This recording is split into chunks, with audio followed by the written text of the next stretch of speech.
Class 10th math का एक important question यहाँ पे हम लोग क्लास 10th मैथ का एक इम्पॉर्टेंट क्वेश्चन यहाँ पे हम सॉल्व करने जा रहे हैं, ठीक है। और ये बोर्ड के हिसाब से बहुत ही इम्पॉर्टेंट क्वेश्चन है। तो प्रश्न है, बहुपद 4√3x² + 5x माइनस का 2√3 के शून्य ज्ञात कीजिए और इसके शून्यकों तथा गुणांकों के बीच जो संबंध है उसकी जांच कीजिए, ठीक है। तो सबसे पहला काम हम लोग करेंगे, इस बहुपद के शून्य ज्ञात करेंगे, ठीक है। तो जो बहुपद दिया गया है वो है 4√3x² + 5x माइनस का है 2√3, ठीक है। शून्य ज्ञात करने के लिए इसको हम 0 के बराबर कर देंगे, ठीक है।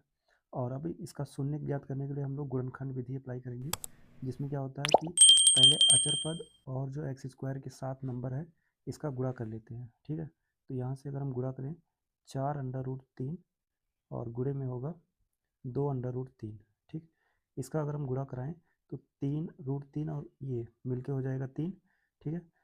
और ये 2 और 4 गुणा होगा तो 8, 8 और 3 का गुणा हो जाएगा 24। तो इसका गुणनखंड कितना है 24, ठीक है। आप कहेंगे 24 को ऐसे तोड़ो कि घटाने पर 5 आए, यहाँ पे साइन माइनस लगा है ना ये, तो इस वजह से बोल रहे हैं घटाने पे कितना है 5 आए, ठीक है। तो 24 को तोड़ेंगे 8 गुणे 3, ठीक है। 8 गुणे 3 करेंगे 24 होगा और 8 में से 3 घटाएंगे तो 5 आएगा। तो अब इसको लिख सकते हैं यहाँ से 4√3x² प्लस जो 5 है इसको लिखेंगे 8 - 3x और माइनस का है 2√3 = 0, ठीक।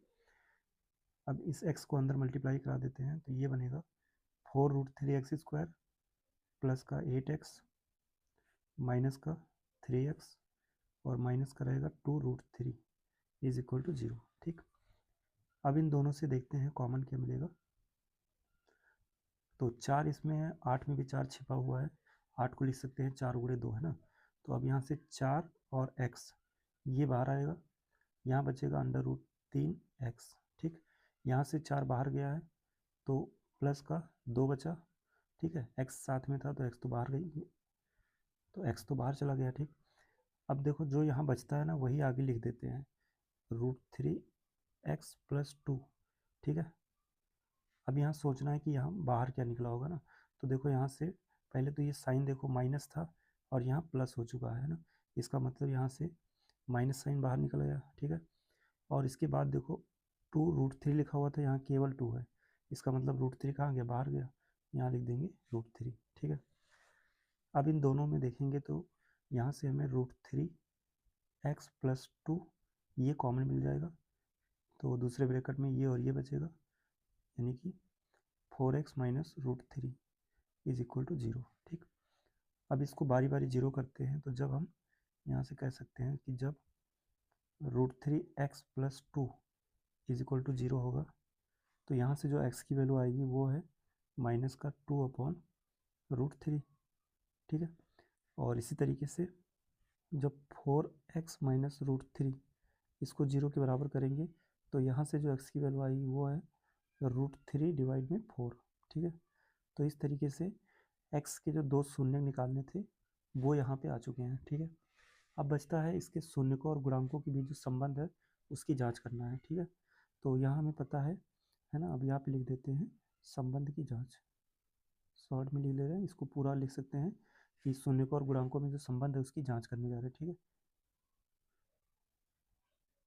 अब ये जांच कैसे करेंगे, तो यहाँ हमें पता है शून्यकों का योगफल, है ना, शून्यकों का योग ये होता है -b/a, ठीक।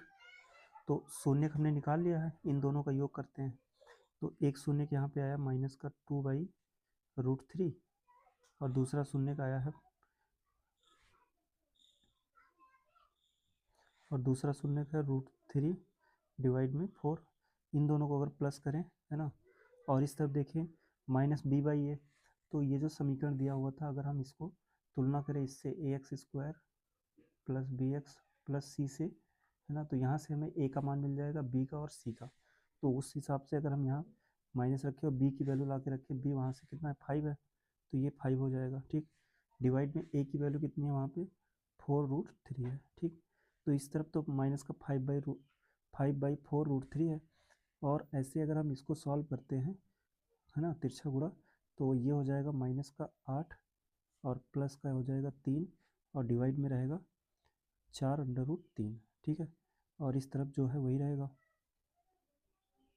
ठीक, तो अब यहाँ पे अगले स्टेप में ये कर सकते हैं कि जब इसको माइनस कराएंगे, -8 + 3 है तो बचेगा -5 और डिवाइड में सेम। ठीक, ऐसे यहाँ भी -5 और डिवाइड में सेम। तो इस तरीके से देख रहे हैं कि जो इसके शून्यकों का योगफल है वो वेरीफाई हो रहा है। ठीक है, अब एक अगला इसके शून्यकों का जो गुणनफल होता है उसको भी वेरीफाई कर लेते हैं। तो यहाँ से लिखते हैं शून्यकों का गुणनफल। ठीक, तो ये होता है C/A। अब शून्य हमने ये और ये निकाला था, इसको गुणा करते हैं तो -2/√3 और गुणे में √3/4 और इधर भी लिख देते हैं C/A, है ना। तो C की वैल्यू जब हम इससे कंपेयर कर रहे हैं तो C हमारा ये मिलेगा माइनस का, और A तो वही रहेगा ना 4√3। तो अब यहाँ